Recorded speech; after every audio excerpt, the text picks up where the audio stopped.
Hello, welcome to threads world. അപ്പോൾ ഇന്ന് straight പാൻറ്റിൻ്റെ cutting video ആണ്. അപ്പോൾ ആദ്യം തന്നെ ഈ ഒരു പീസ് എന്ന് പറയുന്നത് 2 മീറ്ററാണ്.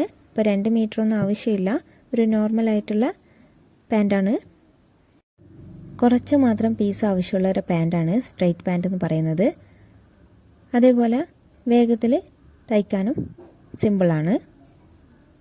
അപ്പോൾ ഞാനിവിടെ 2 അറ്റത്തിൻ്റെയും പീസ് എടുത്ത് 2ആയി മടക്കി ഇവിടെ വെച്ചിട്ടുണ്ട്. അപ്പോൾ 4 പീസും ഒരേപോലെ കട്ട് ചെയ്യാമെന്ന് വിചാരിച്ചാണ്. അപ്പോൾ പല ടൈപ്പ് സ്ട്രെയിറ്റ് പാൻറ് ഉണ്ട്. അപ്പോൾ ഞാനിവിടെ സിമ്പിളായിട്ടുള്ളൊരു സ്ട്രെയിറ്റ് പാൻറ്റിൻ്റെ കട്ടിങ് വീഡിയോ ആണ് കാണിക്കുന്നത്. തന്ന അളവിൻ്റെ ലെങ്ത്ത് എന്ന് പറയുന്നത് 36 ഇഞ്ചും അതേപോലെ ഹിപ്പ് എന്ന് പറയുന്നത് 34ഉമാണ്. ആദ്യം ലെങ്ത്ത് മാർക്ക് ചെയ്യാം. അപ്പോൾ അതിന് മുൻപായിട്ട് ഒരു തയ്യൽ തുമ്പ് ഒന്ന് വിട്ട് കൊടുക്കേണ്ടതുണ്ട്. അതേപോലെ ഇലാസ്റ്റിക്കാണ് ഇവിടെ വെക്കുന്നത്. അപ്പോൾ അതിൻ്റെ 1.5 ഇഞ്ചും വിട്ട് കൊടുക്കേണ്ടതുണ്ട്. അപ്പോൾ ഞാൻ രണ്ടും കൂടെ കൂട്ടി അവിടെ 1.5 ഇഞ്ച് കൊടുത്തിട്ടുണ്ട്. ഇനി അതിനുശേഷം അവിടെ നിന്ന് ലെങ്ത്ത് നോക്കുക.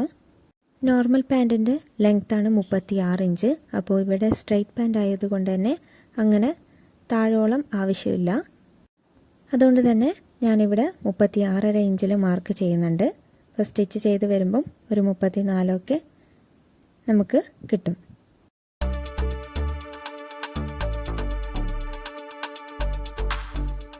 ഇനി അടുത്തത് ഹിപ്പാണ്. 34 ഇഞ്ചാണ്. അപ്പോൾ അതിനെ 4ആക്കി ഭാഗിക്കേണ്ടതുണ്ട്. അപ്പോൾ ഇവിടെ 34ൻ്റെ പകുതി 17, അതിൻ്റെ പകുതി 8.5 ഇഞ്ചും. അപ്പോൾ ഈ 8.5 ഇഞ്ചിൽ 1 ഇഞ്ച് അധികം അല്ലെങ്കിൽ 2 ഇഞ്ച് അധികം എടുക്കാം. അപ്പോൾ അത് ലൂസ് ആവശ്യമുള്ളതുപോലെ മതി. അപ്പോൾ ഞാനിവിടെ 1 ഇഞ്ചാണ് ലൂസ് കൊടുക്കുന്നത്.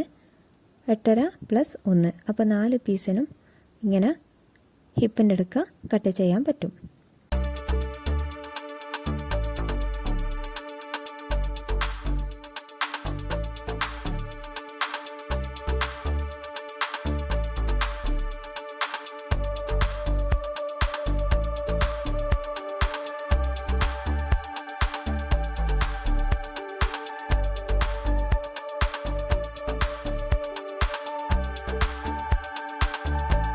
അതേപോലെ പാൻറ്റിൻ്റെ കിസ്ത് എന്ന് പറയുന്നത് 13 ഇഞ്ചാണ് കൊടുക്കുന്നത്.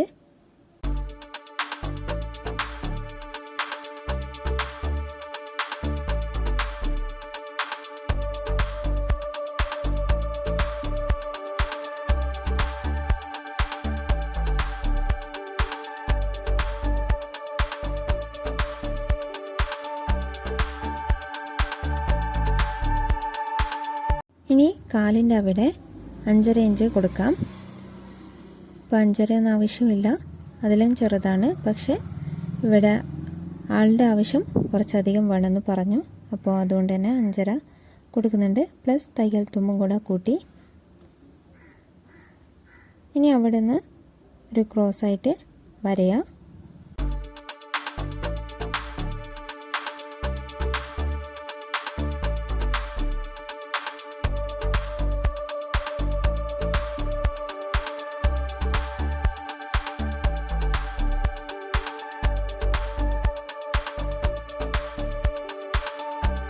അതേപോലെ മറ്റൊരു വശത്തിൻ്റെയും അവിടെ സ്ട്രെയിറ്റ് ആയിട്ട് കൊടുക്കേണ്ടതുണ്ട്.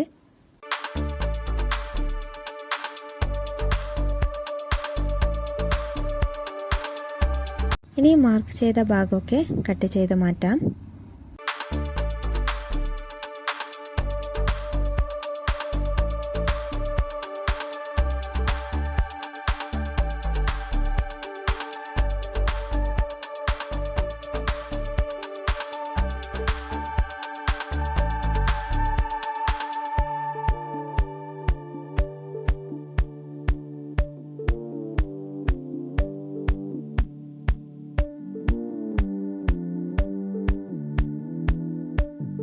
ഇങ്ങനെ 4 പീസായിട്ട് ഒരുമിച്ച് കട്ട് ചെയ്യുമ്പം തുണി തെന്നിപ്പോവാതെ ശ്രദ്ധിക്കണം.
അപ്പോൾ ഇത്രയേ ഉള്ളൂ കട്ടിങ് ഭാഗം എന്ന് പറയുന്നത്.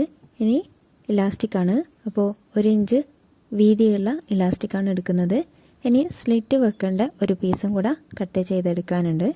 അപ്പോൾ അതൊരു 2-3 ഇഞ്ച് വീതിക്കുള്ള ഒരു പീസ് എടുത്താൽ മതി. അപ്പോൾ ഇതുപോലെ 2 കാലിനും ആവശ്യമുള്ളൊരു പീസ് എടുക്കുക.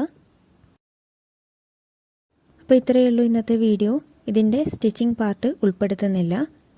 സിമ്പിളായ പാൻ്റ് ആയതുകൊണ്ട് തന്നെ അതിൻ്റെ സ്റ്റിച്ചിങ് പാർട്ട് ആവശ്യം ഉണ്ടാവില്ല എന്ന് വിചാരിക്കുന്നു. അപ്പോൾ വീഡിയോ ഇഷ്ടമായെങ്കിൽ ലൈക്ക്, ഷെയർ, സബ്സ്ക്രൈബ്. അപ്പോൾ നല്ലൊരു വീഡിയോയുമായി വീണ്ടും വരാം.